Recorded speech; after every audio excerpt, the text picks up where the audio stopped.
પાર્ટીનો યુવાન 31 ડિસેમ્બરે ઘરેથી ફરવા જાઉં છું કહી નીકળ્યા બાદ પા નદી પાસે બાઇક મળી આવી।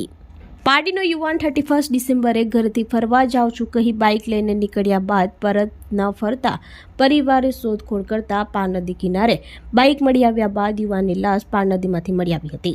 પારડી હરિયાવાડ પાર્વતી એપાર્ટમેન્ટ ખાતે રહેતા અનુજ વિનોદભાઈ મહેરારે ઉંમર વર્ષ 19 મૂળ રહેવાસી અતુલ વલસાડ ગત રોજ 31 ડિસેમ્બરની સાંજે બાઇક નંબર GJ 15 BE 7443 લઈને ઘરેથી ફરવા જાઉં છું કહી નીકળ્યો હતો। જે બાદ મોડે સુધી યુવાન ઘરે પરત ન ફરતા પરિવારે મોબાઈલ ઉપર ફોન કર્યો હતો।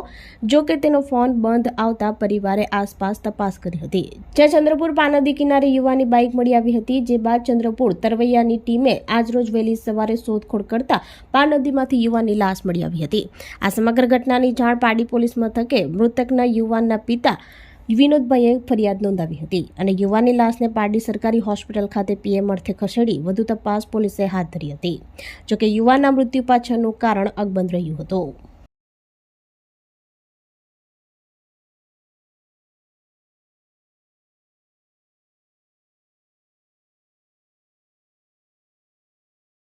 सतीश मांगेला लाइफ सेवर ट्रस्ट चंद्रपुर उपप्रमुख। अમને રાતના કોલ આવેલો 1:30 વાગ્યામાં કે અમારે ત્યાંથી એક છોકરો ગુમ થયો છે।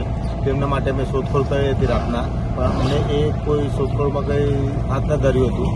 પછી અમે સવારે આવ્યા હતા। સવારે અમને એમની જે ચંપલ છે એ ચંપલ ચંદ્રપુરના જે બ્રિજ છે પાર નદીનો, એ બ્રિજ પર અમને એમની ચંપલ મળી એટલે એ ચંપલ પાસે અમે એમની શોધખોળ કરી હતી નીચે પાણીમાં, અને પાણીમાં એમની લાશ મળી છે અને એમની લાશ બહાર અમે ઘરવાળાને સુપરત કરી દીધી છે। આપણી સંકલ્પ ન્યૂઝ ચેનલને સબસ્ક્રાઇબ અને લાઇક કરો, બેલ આઇકન દબાવો જેથી આવનાર ન્યૂઝ અપડેટ્સની નોટિફિકેશન આપના મોબાઈલ પર સૌથી પહેલા પહોંચે। Like, subscribe and share the video.